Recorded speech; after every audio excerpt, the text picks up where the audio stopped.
Everyone, good evening. Welcome back to Suchi's blog. আমার একটি নতুন ভিডিওতে তোমাদের অনেক অনেক স্বাগত জানাই। আজকের আমরা চলে এসেছি দেউলপোতাতে বাসন্তী উৎসব দেখার জন্য। এখন আমরা বাইকে করে যাচ্ছি আর পুরো রাস্তায় এইভাবে লাইট দিয়ে গেট করা রয়েছে। তো এখানে হচ্ছে বাইক পার্কিং আর তার জন্য নিচ্ছে 20 টাকা করে। আমরা এখানে বাইকটা রেখে দিয়েছি আর টিকিটটাও কালেক্ট করে নিলাম। তো চলো এখন মেলায় যাওয়া যায়।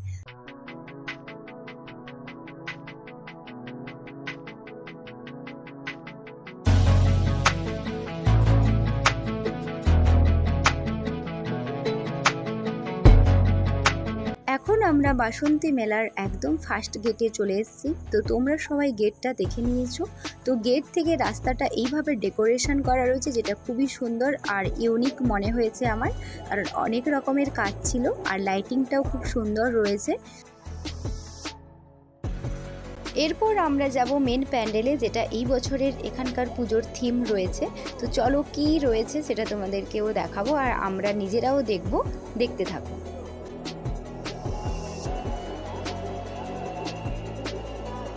এখন আমরা মেলার মধ্যে চলে এসেছি আর যেখান থেকে পুরো প্যান্ডেলটা দেখা যাচ্ছে আর দূর থেকে কিন্তু খুব সুন্দর দেখাচ্ছিল। তো এই মেলাটা এখনও হচ্ছে, তোমরা চাইলে গিয়ে দেখতে পারো।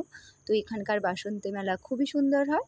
এখন আমরা এখানে কিছু ফটো আর ভিডিও তুলছিলাম, যেহেতু আমরা কষ্ট করে এত দূর থেকে এসেছি তো অবশ্যই তো ফটো তুলতেই হয়।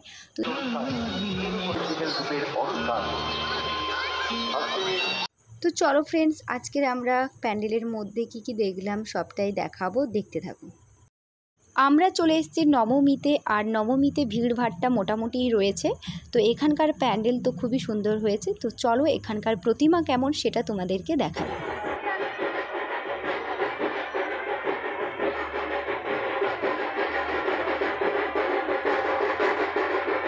আমরা মন্দিরের ভেতরে চলে এসেছি, যেখানে রয়েছে প্রচুর ভিড়, কারণ এখানকার সিঁড়িটা খুবই ছোট আর এটা একটা মন্দিরের ওপরে এই প্যান্ডেলটা করা হয়েছে। তো এখন এসেছি আমরা ভেতরে, যেখানে ডেকোরেশনটা পুরোটা দেখো কতই না সুন্দর। তো খুব সুন্দর লাগছে এখানে এসে, আমার তো খুবই ভালো লাগছে।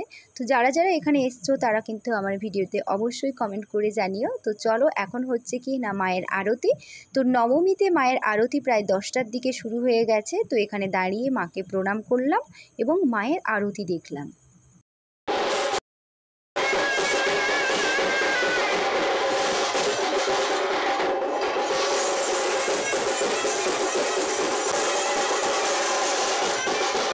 মায়ের আরতি দেখে এখন আমরা চলে এসেছি, তার ঠিক পাশেই রয়েছে এরকম একটা প্যান্ডেল, জানি না এর মধ্যে কি রয়েছে।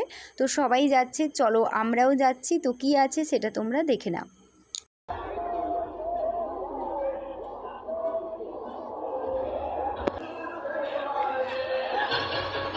এই প্যান্ডেলের ভেতরে ঢুকলেই আমরা অনেক ছোট ছোট ঘটনা যেগুলো তুলে ধরা হয়েছে, তো এগুলো খুবই বাস্তবের সঙ্গে জড়িত।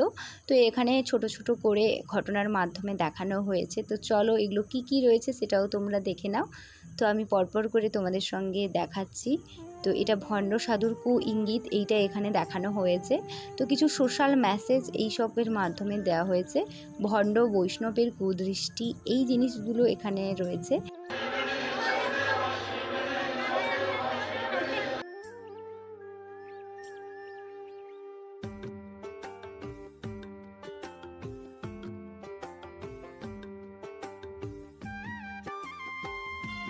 এখন আমরা এসছি স্টেজের কাছে আর আজকে রয়েছে প্রোগ্রাম। তো অলরেডি প্রোগ্রাম শুরু হয়ে গেছে, লোকজন সেইভাবে একটা নেই। তো স্টেজটা কিন্তু আমার খুবই ভালো লেগেছে। তো মোটামুটিভাবে পূর্বচড়ার থেকেও এই স্টেজটা আমার ভালো লাগছে। তো বিভিন্ন জায়গায় বিভিন্ন রকমের থিম তৈরি করা হয়েছে। তো তোমাদের কোনটা বেশি ভালো লেগেছে তোমরা অবশ্যই কিন্তু কমেন্টে জানিও। ওয়েলকাম জানাবো সঙ্গীতের সুরে আসবার জন্য এখনকার প্রিয় শিল্পীকে, প্রচুর শিল্পীকে। পুরো মেলাটা দেখা প্রায় শেষের পথে, কয়েকটা জিনিস নিতে বাকি রয়েছে। তো তার মধ্যেই আমরা চলে আসি লস্যি খেতে। তো গরমের মধ্যে লস্যি খাওয়াটা কিন্তু খুবই ভালো। তো তার কারণে ভাবলাম যে তেলে ভাজাগুলো না খেয়ে বা ওই সব দোকানগুলোতে না গিয়ে এই দোকানটায় যাওয়া যাক। তো দুজনেই এখান থেকে লস্যি খেয়ে নিলাম। এরপর চলে যাই বাড়ির জন্য কিছু জিনিস নিতে। তো দেখতে পাচ্ছ এখন চলে আসি একটা ফুলের দোকানে। তো এখানে যাই দেখতে পাই সবই নিতে ইচ্ছে করে আমার।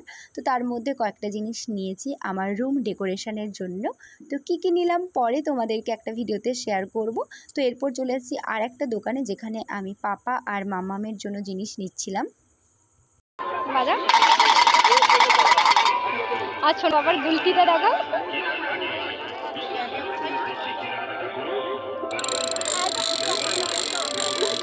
সোনামা আর পাপার জন্য এই দুটো জিনিস নিয়েছি। তো এখন আমরা বাড়ি ফিরবো কারণ অনেকটাই রাত হয়ে গেছে।